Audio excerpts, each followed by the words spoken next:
That is the power of breaking silence. But speaking out about mental illness isn't just about raising money for desperately needed programs and services and advocacy. More importantly, it's about raising awareness. It is about being light for others, as one of our teams says, who are suffering.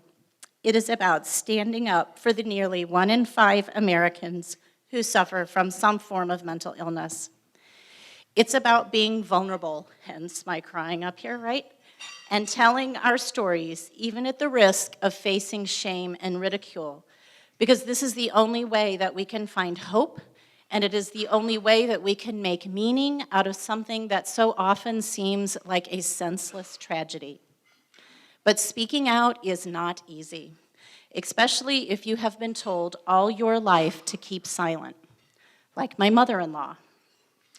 Now, my mother-in-law, Alice, is what I would call a pip.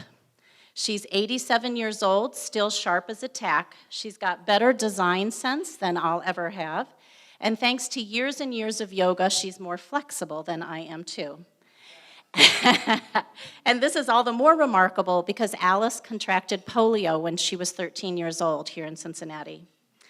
And one day, not that long ago, Alice shared with me what it was like to have polio back then, before people knew how it was transmitted or what caused it, when people were terrified of the disease, when they put these big yellow quarantine signs on your door and your neighbors treated you like lepers.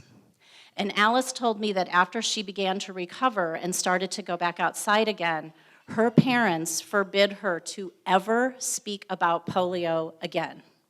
They were terrified that she would be shunned or banned from school. So it is no wonder that despite the fact that 2 of my children suffer from mental illness, Alice never told us that my father-in-law also suffered from mental illness and was treated with electroshock therapy in the 60s. It wasn't until we decided to raise money for NAMI and started talking openly about mental illness in our family that my mother-in-law finally shared this family history with us.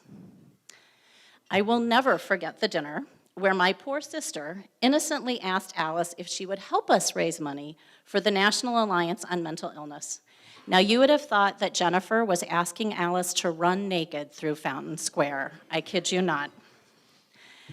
But my sister persisted, and eventually Alice asked me if she could tell her sister Peggy about our family's struggle with mental illness and about this NAMI walk thing that we were doing. And I said, yes, of course. And the result of that conversation was that Aunt Peggy called me up months later and asked if she could request that all donations at her husband's funeral be made to the National Alliance on Mental Illness. Now, Uncle Jim did not die of mental illness. He died of cancer. But Aunt Peggy said in her own inimitable way, oh, heck, everybody gives money to cancer. They don't need any more. I want to give it all to NAMI. So there we were at Uncle Jim's funeral with flyers about the National Alliance of Mental Illness and information on how to donate. And people were wandering around and saying to each other, did you know Jim had mental illness? I never suspected. And Aunt Peggy, bless her heart, did not give a flying leap. She broke the silence, and she was not worried or fearful or ashamed to list NAMI at the end of my Uncle Jim's obituary, despite the fact that most folks assume that whatever organization you list at the end of your obituary is what you died of. And thousands of dollars were raised for NAMI in Southwest Ohio because Aunt Peggy broke her silence. And this is what happens when you are not ashamed or afraid to talk about mental illness.